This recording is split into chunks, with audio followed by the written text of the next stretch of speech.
Now your date is set, and you start calling your friends and relatives so that you can book a good and affordable wedding venue.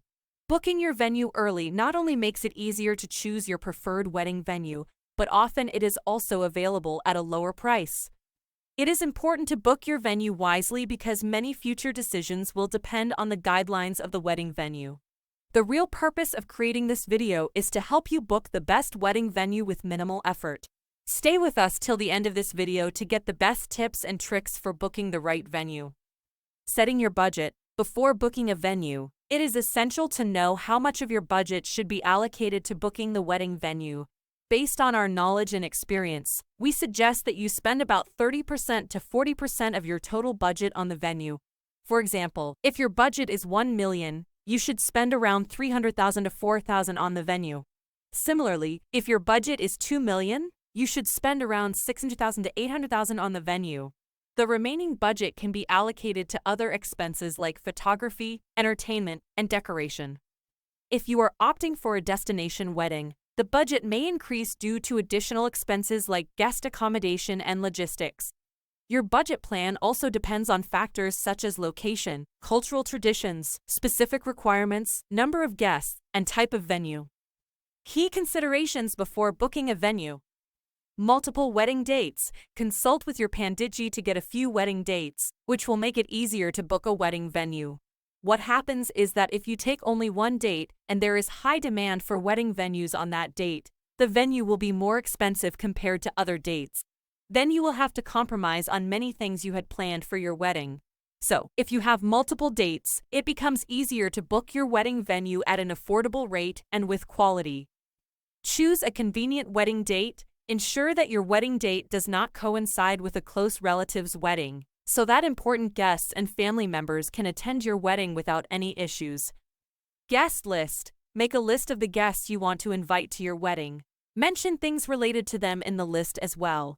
If you are planning a destination wedding, you will need special arrangements for your guests, which will increase your expenses, like booking hotel rooms for a destination wedding, suites, or gift hampers.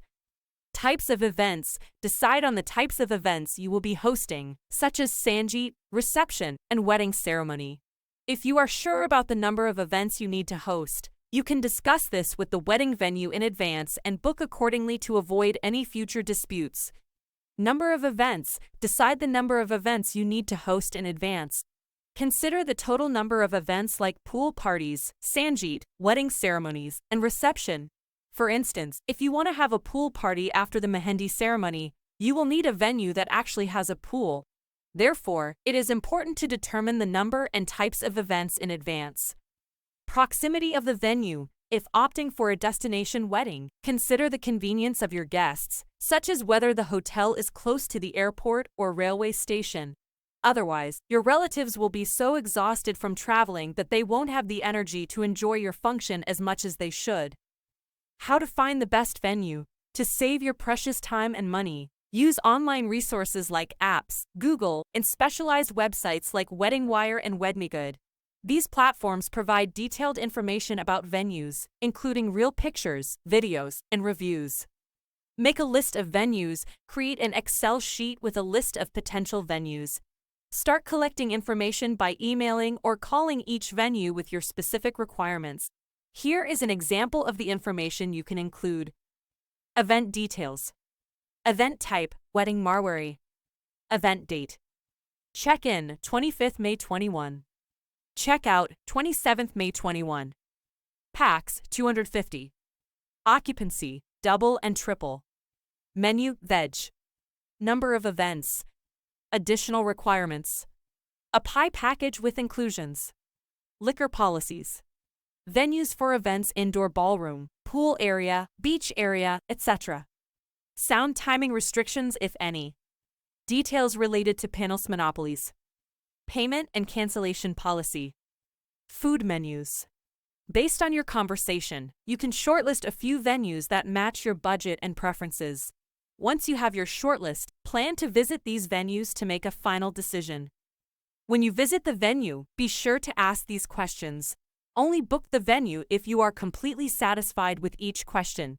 These questions are: minimum guarantee and maximum capacity. Ask them about their minimum guarantee and maximum capacity. The minimum guarantee means that if the venue's minimum guarantee is for 100 people, even if you host an event for 60 or 70 people, you will still have to pay for 100 people. If the number of your guests exceeds 100, you will have to pay per person. The maximum capacity refers to the maximum number of people that can be accommodated at one time. Floating and seating capacity with and without a stage. Suppose you have 400 guests. Not all 400 can eat at once. Some 100 will come first, then after some time, another 90 will come. In this situation, it is essential to know the floating capacity. If the floating capacity is 150, then 150 people can eat at a time. Also, know the seating capacity with and without a stage. For example, if you arrange seating and people are to eat while seated, how many people can eat at once? It's also important to know the number of people that can be accommodated with and without a stage. Any similar events around your event date? If yes, what? If there is a similar event around your event date at the venue, you can talk to the vendor and share some setups to reduce your cost if your budget exceeds your limit. The vendor will also get 2 events. For example, if there is a DJ or stage decoration for a morning wedding, the same items can be used for the evening wedding, saving you a lot. A list of all services, parking, security, etc. Get information from the hotel about all services like parking, security, etc. Make sure to get a list of all these services to avoid any confusion in the future. Any inclusions. If the hotel can provide any inclusions like lights, sound system, the voltage of electricity, etc., you can get this in writing from the venue. Number of rooms and rates for all single, double, and triple occupancy. Confirm with the venue how many rooms they can provide and how many rooms are in the hotel. Check if the entire property is available. Often, there are terms like single occupancy, double occupancy, triple occupancy, and plans like AP American Plan, MAP Modified American Plan, CP Continental Plan, and EP European Plan. Let's understand these in detail. Single occupancy, 1 person in 1 room, as the name suggests, means 1 person stays in 1 room. Similarly, double occupancy, 2 people in 1 room, triple occupancy, 3 people in 1 room. Now let's understand the plans AP American Plan, MAP Modified American Plan, CP Continental Plan, and EP European Plan.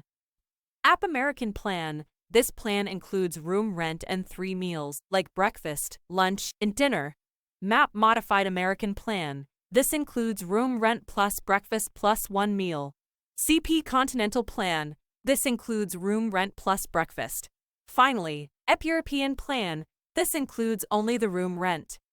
Any other hidden costs like deposits, royalties, etc. Clearly ask if there are any hidden costs like GST, royalty, any deposits, any extra cost if the event goes on a bit longer, transportation costs, etc. Clarify all these things beforehand to avoid any confusion between you and the venue management. Rules and regulations, sound or drone restrictions, or any other. Check the rules and regulations of the area where the venue is located, like fireworks, no drone zones, DJ sound systems, and any licenses and permits required. Know all these things in advance. Setup time. How many hours before the event can we start work? Confirm with the venue how many days in advance they will allow you to start the setup because your team or vendor, which you have hired from outside, also needs time to set everything up, which might take 2 or 3 days. So, get this information in advance. Setup facility. Know the setup facility details like lift or service doors and labor rules related to the venue. Ask about guest amenities beforehand, such as restroom hygiene, baggage facilities, and bridal changing rooms. Refund or cancellation policy. Know the refund and cancellation policy in advance. In case of any situation on the wedding day, what is the policy? Clarify the guidelines related to cancellations in advance. Backup plan in case of rain. Ask the venue about their backup plan in case of a natural disaster. If it rains, how will they manage the situation? Get this information for your safety. Licenses and permits required for the event production, sound, liquor, and international artists. Know the licenses and permits required for the event, such as for production, sound, liquor, and international artists. Venue layout including dimensions, entry and exit points, etc. The layout includes information about all entry and exit points, parking, etc., and where the procession starts. Now you have the answers to the questions you should ask before booking a venue. If you are satisfied with all these things, you can book your venue. But the discussion doesn't end here. There is still more information I would like to discuss. Now we come to some cost-saving tips on how we can save more while selecting a venue.